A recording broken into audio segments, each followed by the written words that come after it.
Allora, alla fine dell'anno noi chiudiamo con 150 interventi di carcinoma della mammella. Il decreto Balduzzi l'abbiamo seguito e l'abbiamo ossequiato, quindi significa che la paziente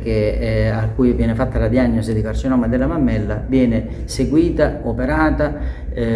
con il supporto psicologico e soprattutto con la presenza del chirurgo plastico che infatti ci stiamo dotando anche di dirigenti medici di chirurgia plastica. Oggi di carcinoma della mammella si può guarire solo se si riesce a fare la diagnosi in maniera precoce, e per fare diagnosi in maniera precoce ne approfitto di questa emittente per dire a tutte le cittadine che sono nella fascia 49-69 di portarsi verso i centri screening che sono distribuiti in tutta la provincia, dove sono presenti anche aperti il sabato e la domenica, per portarsi, ripeto, nei nostri centri e quindi fare diagnosi. Il 9% di coloro che fanno diagnosi precoce guarisce di carcinoma della mammella, quindi pensiamo alle nostre vite, che